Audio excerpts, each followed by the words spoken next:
Bismillahirrahmanirrahim. Assalamualaikum warahmatullahi wabarakatuh.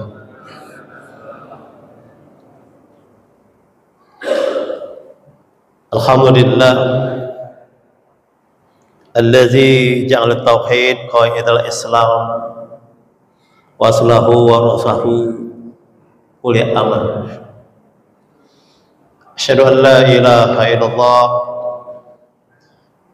wahdahu la syarika lah wa asyhadu anna abdahu wa rasuluhu la nabiyya ba'da. Allahumma shalli ala Muhammadin wa ala alihi wa sahbihi ajma'in, amma ba'd. Qala Allah ta'ala fil Qur'anil azim, a'udzu billahi minasy syaithanir rajim. Ya ayyuhalladzina amanu taqullaha haqqa tuqatih wa la tamutunna illa wa antum muslimun. Wa qala aidan ya ayyuhalladzina amanu taqullaha wabtaghu ilaihil wasilah wajahidu fi sabilihi la'allakum tuflihun. Qala Nabi sallallahu la yu'minu ahadukum hatta yakuna hawahu taba'an lima ji'tu bih. Sadaqallahul azim wa sadaqa rasuluh. Hadirin jamaah salat Maghrib rahimakumullah. Tentu yang pertama kita bersyukur pada Allah Subhanahu wa taala karena hanya dengan rahmat dan nikmat darinya hingga pada saat ini, pada hari ini kita masih diberikan kehidupan, diberikan kesehatan lahir dan batin, dan juga diberikan kesempatan. Terutama kita telah mendirikan sholat maghrib berjamaah dan lalu sholat sunnah rawatib. Mudah-mudahan aktivitas kita pada hari ini dan hari-hari yang lalu umumnya, kita berharap semua bernilai kebaikan dan bernilai ibadah dalam pandangan Allah Subhanahu wa ta'ala. Amin ya rabbal alamin. Kenapa demikian? Karena kalaulah hari-hari dalam kehidupan kita,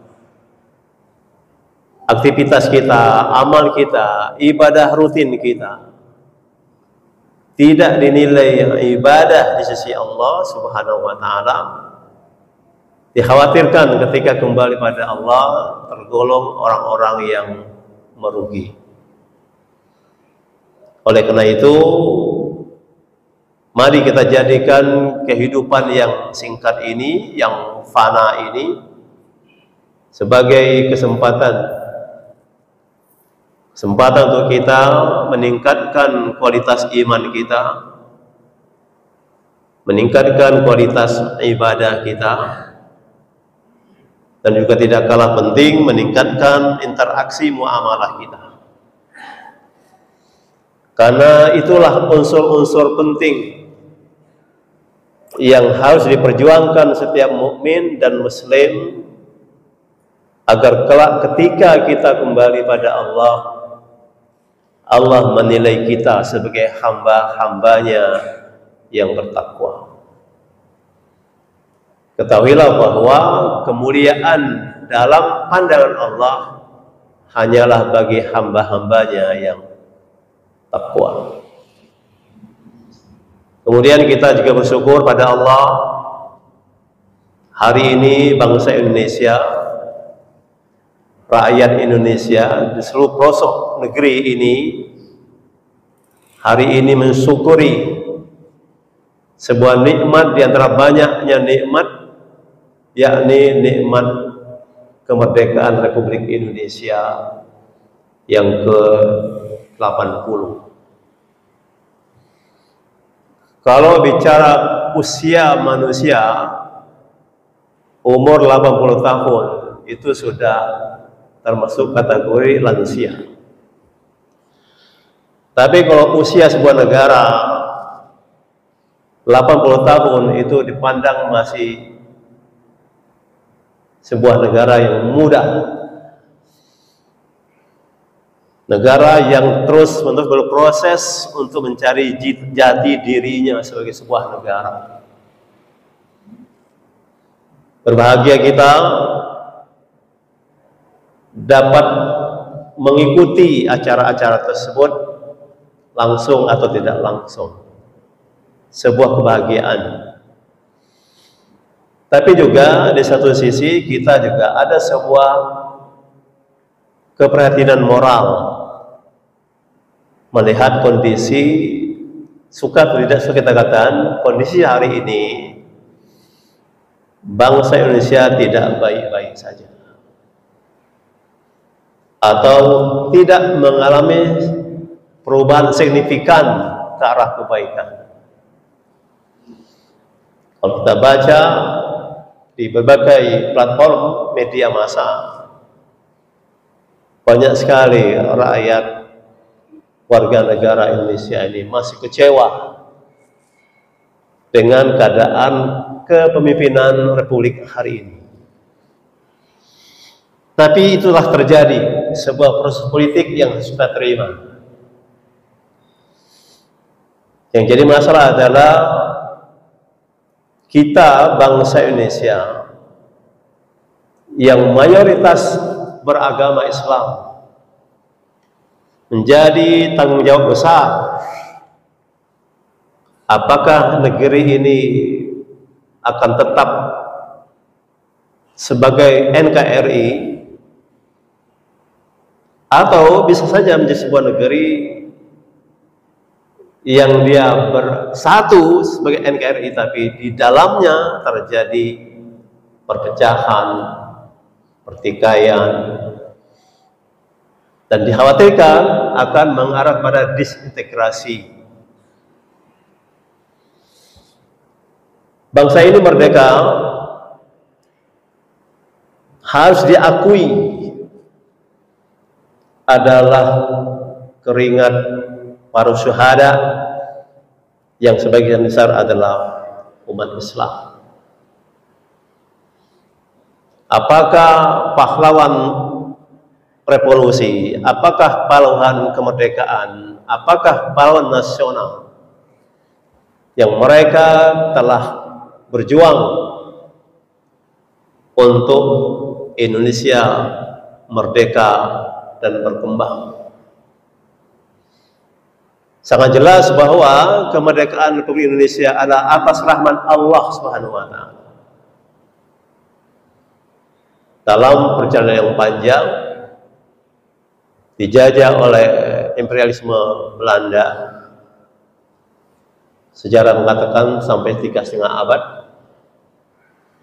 Lama sekali itu Pak, 3,5 abad itu. 350 tahun. Dijajah Jepang, dijajah Portugis, baik dijajah secara politik, baik dijajah secara ekonomi, dijajah secara budaya, bahkan juga membawa misi kristenisasi terhadap bangsa Indonesia. Dan bahkan juga dalam proses perjuangan kemerdekaan Republik Indonesia ini juga ada sebagian dari pribumi menjadi antek-antek imperialisme. Kita tidak bahas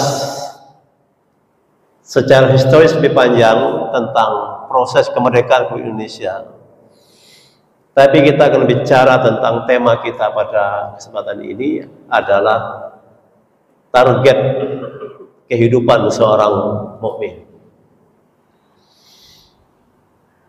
Baik itu menyangkut target kehidupan duniawi yang fana ini maupun target kehidupan akhirat nanti yang kekal abadi. ketika kita bersyahadat, ketika kita meluk agama Islam, maka ada 3 unsur penting yang perlu kita tanamkan dalam pribadi kita sebagai seorang muslim. Di antara banyak ayat Allah nyatakan, a'udzubillahi minasyaitonir rajim, ya ayyuhalladzina amanu taqullaha haqqa tuqatih wa la tamutunna illa wa antum muslimun.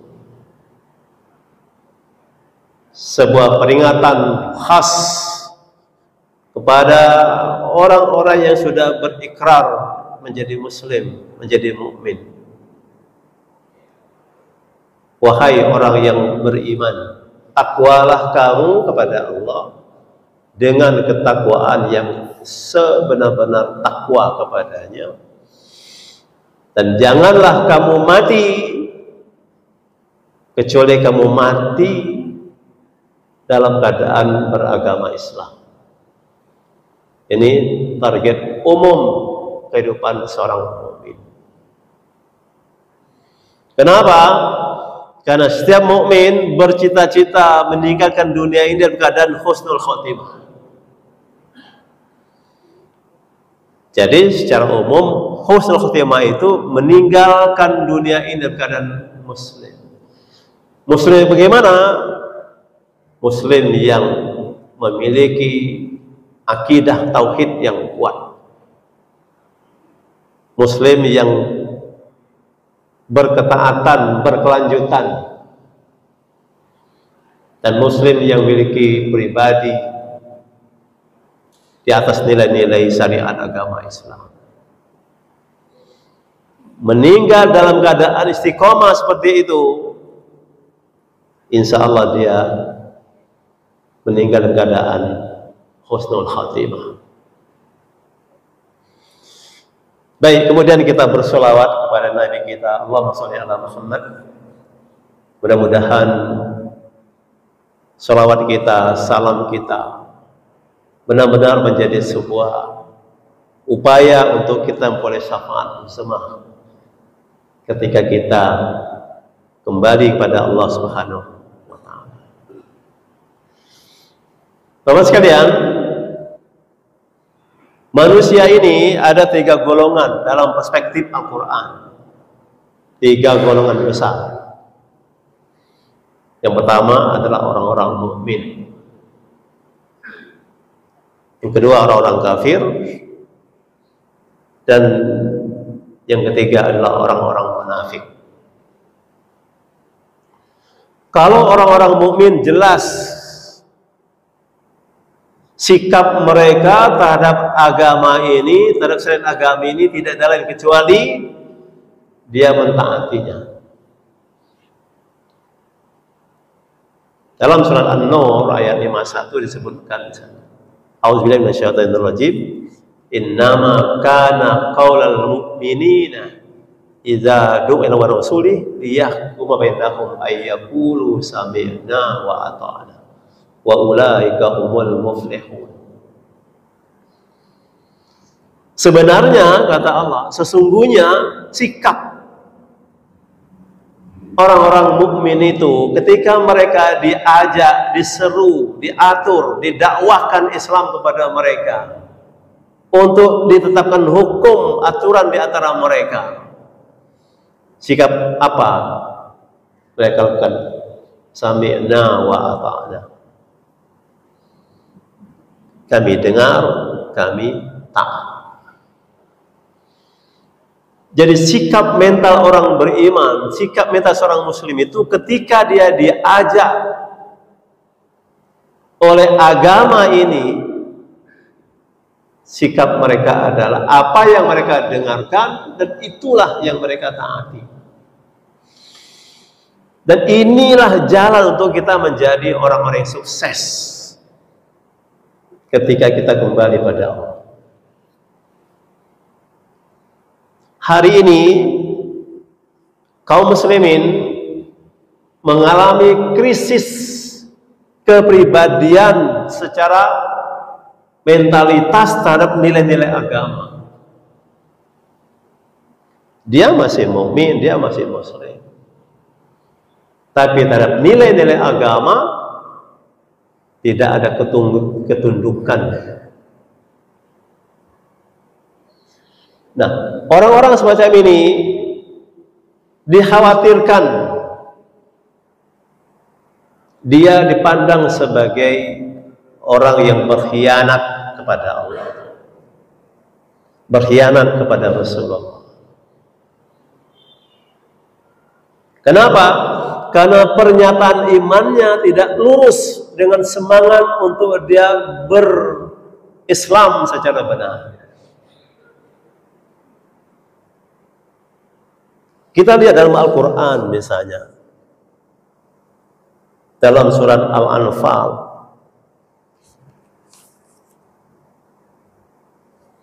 ayat 27-28,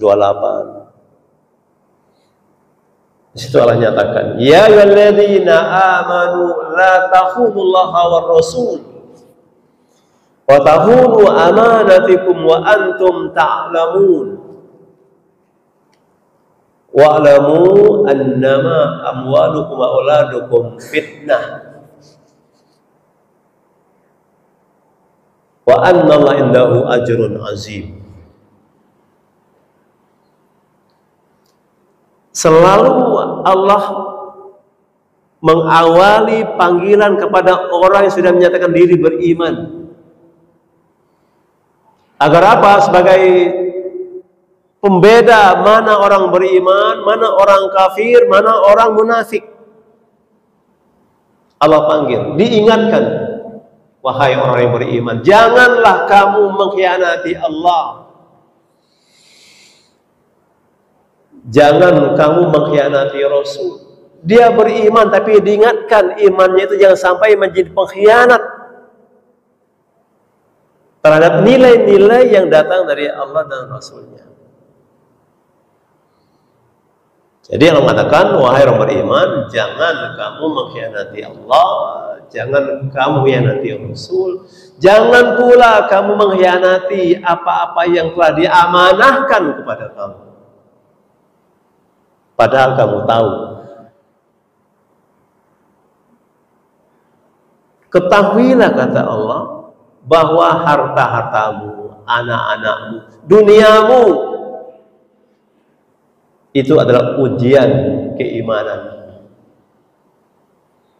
Bahwasanya di sisi Allah lah pahala yang besar. Jadi yang berpotensi membuat orang beriman itu rusak keimanannya, menjadi pengkhianat dalam pandangan Allah karena masalah dunia, masalah harta, masalah anak, masalah jabatan, kekuasaan, kekayaan.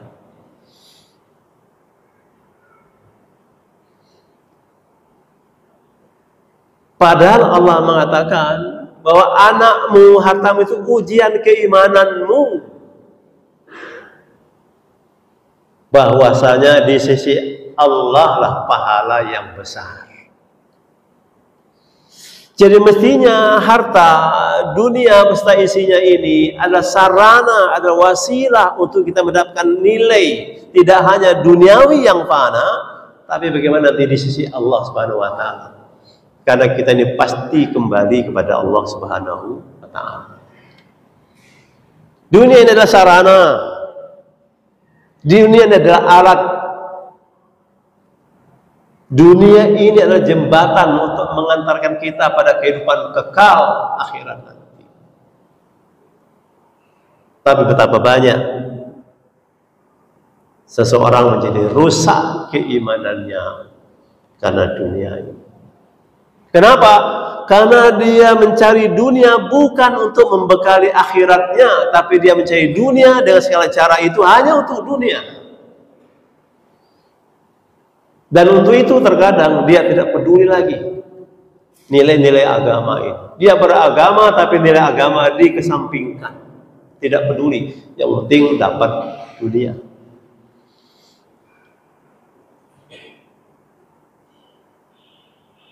Ini adalah indikasi orang yang dipandang berkhianat kepada Allah.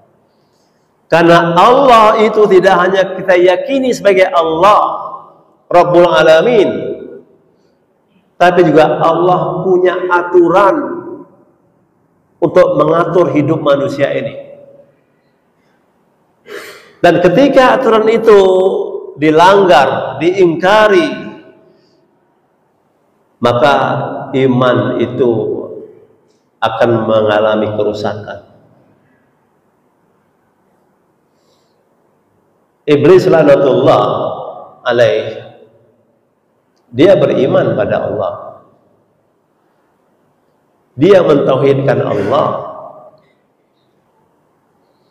Tapi kenapa iblis menjadi penghuni neraka? Bukan soal keimanan, tapi ada pengkhianatan terhadap aturan Allah dan kesombongan terhadap aturan itu, kesombongan terhadap Adam alaihissalam. Maka kata Nabi, sombong itu ada dua. Al-kibru batarul haq wa ghamtun nas. Sombong itu adalah menolak yang hak yang datang dari Allah dan merendahkan manusia. Dan itu ada pada iblis laknatullah. Maka orang-orang beriman, orang-orang Islam dilarang mengikuti tata cara syaitan itu. Sifat-sifat buruk iblis itu adalah syaitan. Kepada Allah dia beriman, tapi kepada perintah Allah dia membangkang dan merendahkan, dan juga tidak pernah bertaubat.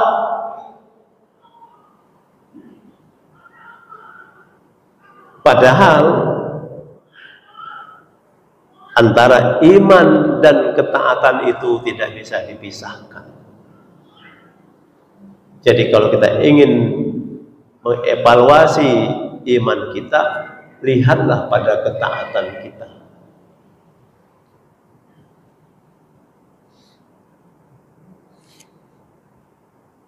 Orang-orang yang mentauhidkan Allah, dia harus punya dua sifat. Pertama adalah al-wala. Dalam ilmu tauhid kita temukan istilah al-wala wal bara. Al-wala adalah loyalitas, keberpihakan terhadap kebenaran yang datang dari Allah dan Rasulnya. Loyalitas. Al-bara adalah sikap menghindarkan diri dari segala sesuatu yang menjauhkan kita dari Allah Subhanahu wa ta'ala. Jadi orang beriman itu adalah loyalitasnya kepada Allah dan Rasulnya. Tapi loyalitas ini bisa saja dikalahkan ketika orang sudah mencintai dunia, dia lebih loyal kepada pemimpinnya, pada penguasanya. Bukankah itu pengkhianatan terhadap Allah Subhanahu wa ta'ala?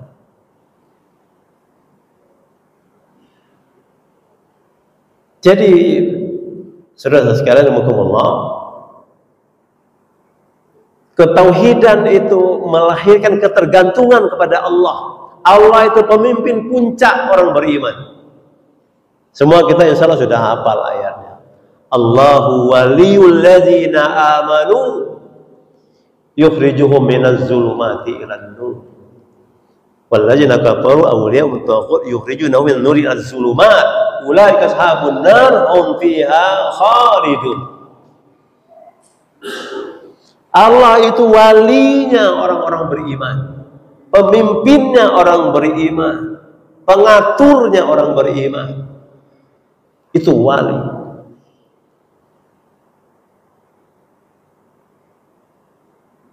Jadi kalau ada istilah wali Allah, berarti seseorang sudah berada di area kecintaannya kepada Allah.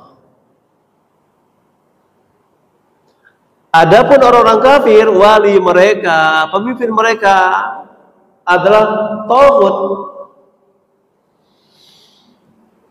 Taghut artinya segala sesuatu yang mengalihkan ketergantungan kita selain daripada Allah. Itu taghut. Siapapun dia, apapun bentuknya, itu taghut. Bisa namanya Fir'aun, bisa namanya Qarun, bisa namanya Hitler, bisa namanya ya siapa. Jadi kalau beriman pemimpinnya Allah. Kalau kafir dia menjadikan pemimpin selain Allah.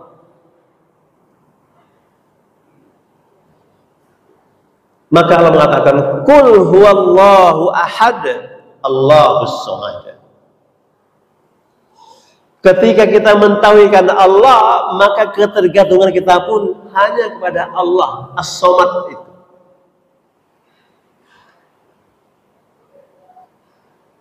Jadi memurnikan tauhid adalah kemerdekaan kita hanya untuk meyakini Allah sebagai Rabb kita, beribadah pun ikhlas hanya karena Allah.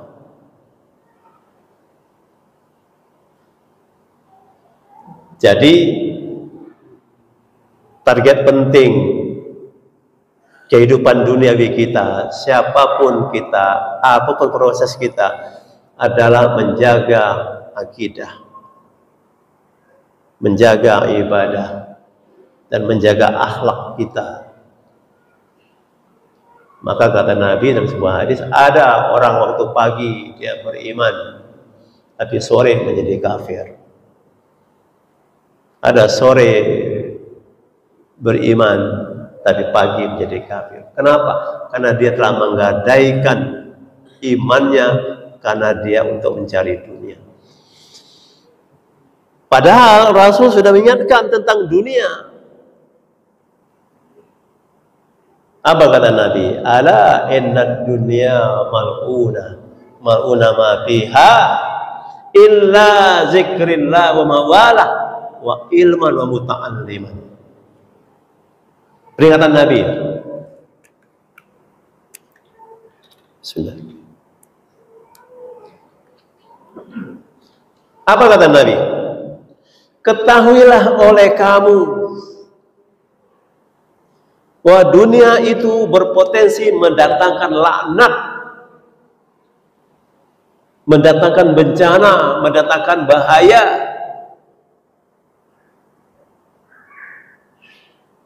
Apa saja isi dunia ini berpotensi mendatangkan laknat. Illa zikrillah, kecuali orang yang selalu ingat kepada Allah. Karena ingat kepada Allah itu akan menjadikan sebuah kekuatan agar kita tidak melepaskan diri baik dari keyakinan kita maupun ketaatan kita kepada Allah Subhanahu wa taala. Kalau tidak, orang bisa menjadi kufur. Fadhkuruni azkurkum washkuruni wala takfurun. Ingatlah kata Allah kamu kepadaku, aku akan ingat kepadamu. Bersyukurlah kamu kepadaku. Jangan kamu jadi kufur. Jadi dalam konteks kemerdekaan Indonesia, kita wajib bersyukur dan menghindari kufur. Jadi jangan merealisasikan wujud syukur kita tapi dengan cara kufur kepada Allah.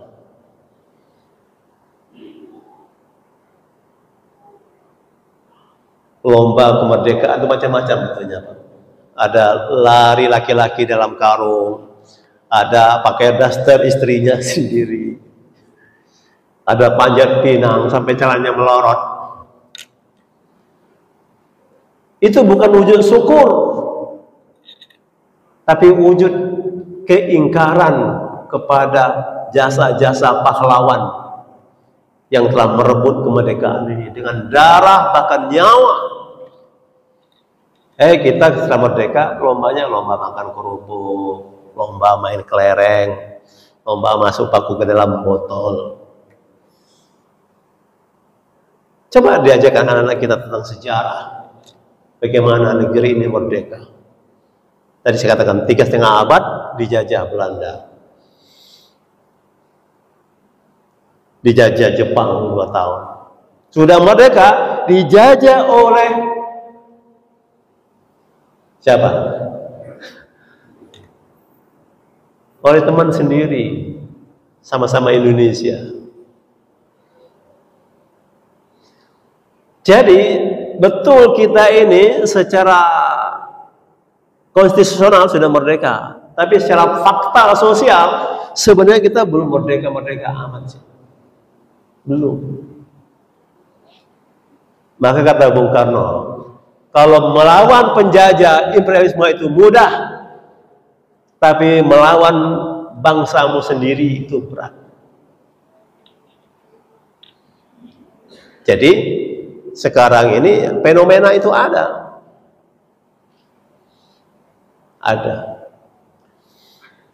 Baik, kembali ke tema pokok kita.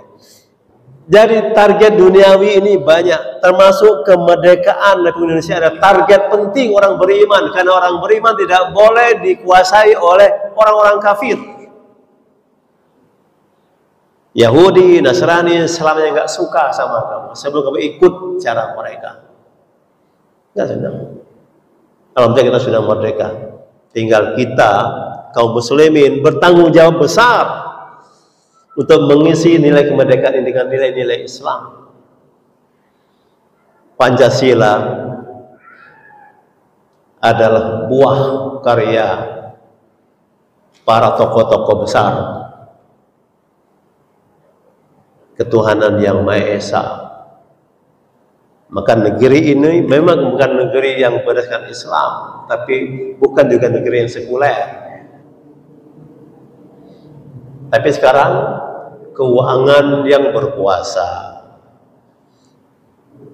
kemanusiaan semakin tidak adil dan semakin tidak beradab.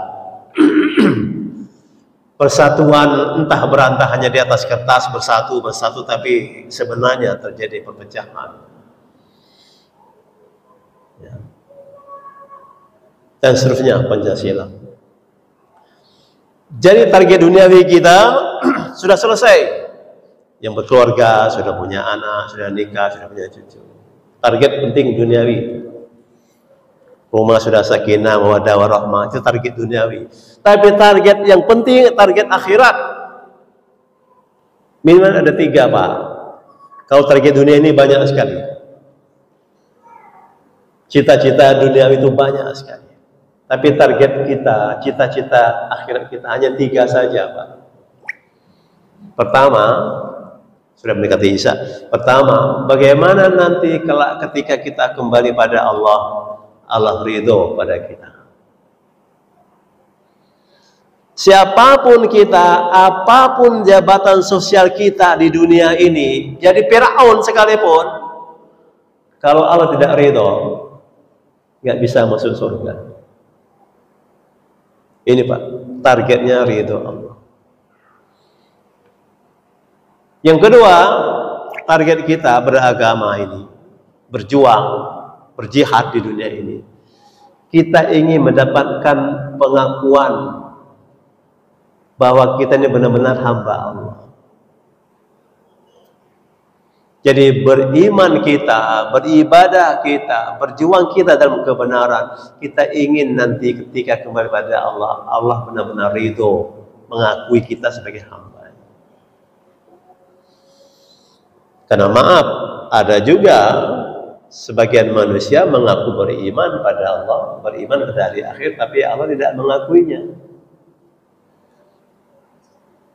Wa minan nasi may yaqulu amanna bil yawmil akhir wa ma hum bimu'minin. Ada di antara manusia yang mengatakan, mengakui, berkeyakinan kepada Allah dan hari akhir. Padahal kata Allah, mereka bukanlah orang-orang beriman. Jadi mengaku itu perlu pembuktian. Karena kalau sekedar mengaku mudah, tapi mendapatkan pengakuan perlu integritas. Perlu perjuangan, perlu jihad di dunia ini. Alladzina amanu wa hajaru wa jahadu fi sabilillahi bi amwalihim wa anfusihim a'zamu darajatan indallah wa ulaika humul faizun. Kalau orang sudah menyatakan diri beriman kepada Allah, lalu dia hijrah kepada Allah dan Rasul, berjihad, dia tinggi derajat mereka di sisi Allah. Dan itulah orang-orang yang sukses, orang-orang yang memperoleh kemenangan dalam pandangan Allah. Jadi kita beragama, beribadah, ingin mendapatkan pengakuan sebagai hambanya. Dan yang ketiga, target penting, ingin masuk surganya Allah. Jadi ridho dulu dari Allah, dapat pengakuan dari Allah, baru surga ditempatkan kita di sisi Allah Subhanahu wa taala. Jadi mari kita jadikan kehidupan ini sebagai kesempatan agar kita benar-benar cerdas menghadapi persoalan kehidupan ini, ya, agar kelak ketika kita kembali pada Allah, kita benar-benar dalam keadaan husnul khotimah. Allah dalam sebuah hadis Nabi menyatakan, Allahumma khtim lana bi husnil khatimah wala tahtim alaina bi su'il khatimah. Ya Allah, ya Tuhan kami, akhirilah hidup kami di dunia yang panah ini dalam keadaan husnul khotimah. Ya Allah, jangan Engkau akhiri hidup kami di dunia ini dalam keadaan dalam keadaan buruk. Buruk keimanannya, buruk ibadahnya, buruk akhlaknya, dan seterusnya dan seterusnya. Baik, saya kira demikian bahwa tema kita hari ini adalah target penting kehidupan seorang mukmin, yakni mencari ridho Allah, ingin mendapatkan pengakuan dari Allah sebagai hambanya, dan padanya Allah masukkan kita ke dalam surga. Terima kasih. Mudah-mudahan bermanfaat. Wassalamualaikum warahmatullahi wabarakatuh.